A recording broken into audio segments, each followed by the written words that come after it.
Welcome friends, exam साथ साथ में आप लोगों का स्वागत है। झारखंड में प्रतियोगिता परीक्षा होगी तो उस पर झारखंड से सवाल रहेंगे ही।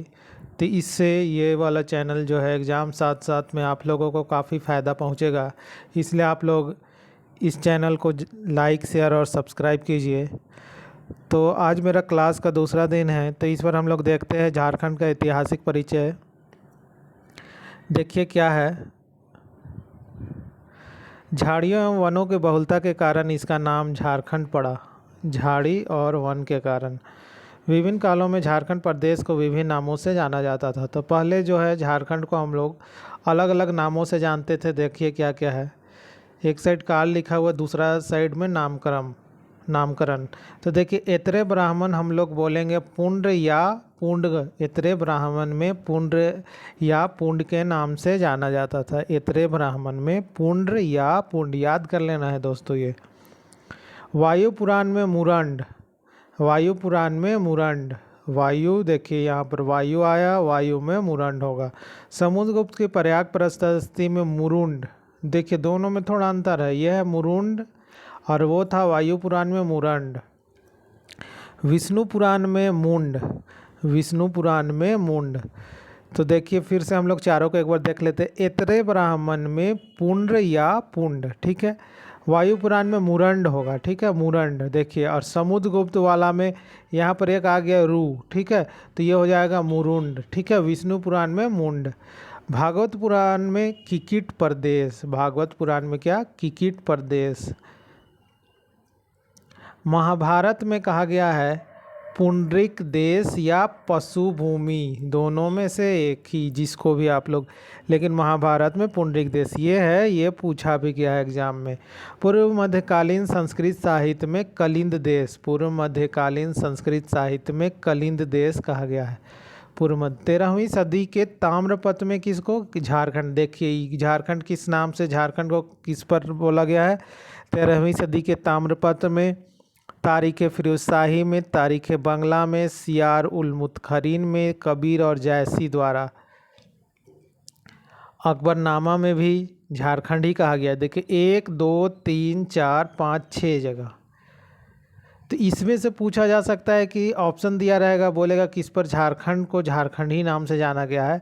तो देखिए 13वीं सदी के ताम्रपत्र में झारखंड, तारीख़ फिरोज शाही में झारखंड, तारीख़ बंगला में भी झारखंड, सियार उल मुतखरीन में भी झारखंड, और कबीर और जायसी में भी झारखंड, और अकबरनामा में भी झारखंड। आईने अकबरी जो आप लोग जान रहे हैं, आईने अकबरी जो अबुल फजल जो रचना किए थे, उस पर कोकरा या खोखरा के नाम से भी जाना जाता था। आईने अकबरी में खोखरा या कोकरा के नाम से। कौटिल्य ने कुकुट या कुकुट देश, कुकुट या कुकुट देश, कौटिल्य का अर्थशास्त्र में कुकुट या कुकुट देश। टॉलमी ने मुंडल नाम से, देखिए टॉलमी किस नाम से संबोधित किया है, मुंडल नाम से। फाहियान ने कुकुट लाड, फाहियान जो बोला गया है कुकुट लाड।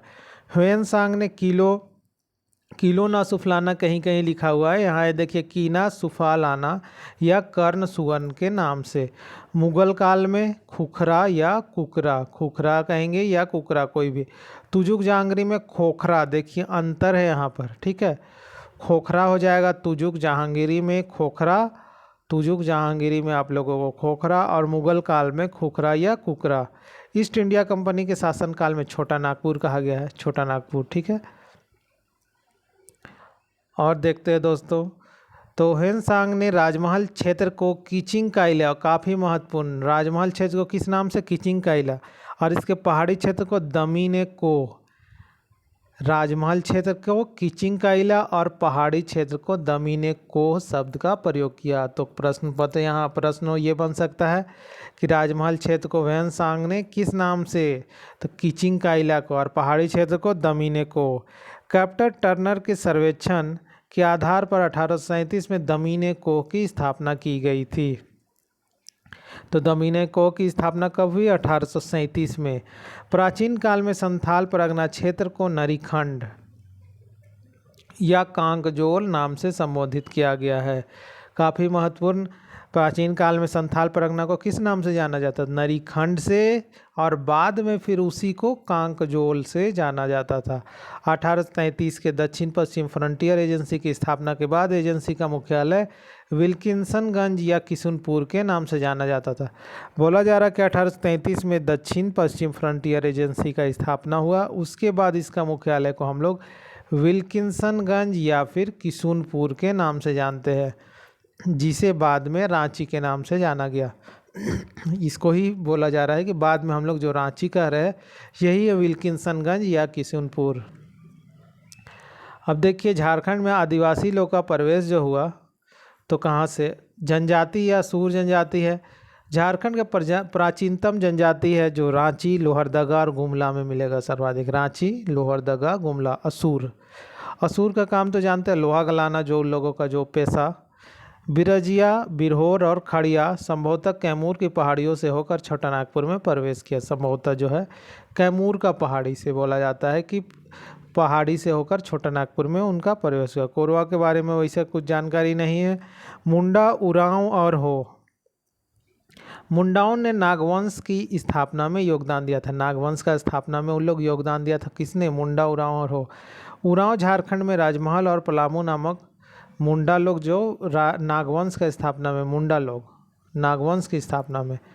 उरांव झारखंड में राजमहल तथा पलामू नामक दो शाखाओं में बसे थे। उरांव जो है राजमहल और पलामू दो शाखा में उस वक्त वो लोग बटे हुए थे। चेरो, खरवार और संथाल ये सभी जनजाति है। हम लोग पढ़ेंगे और जनजाति के बारे में, उस पर तो और डीपली हम लोग उस पर देखेंगे।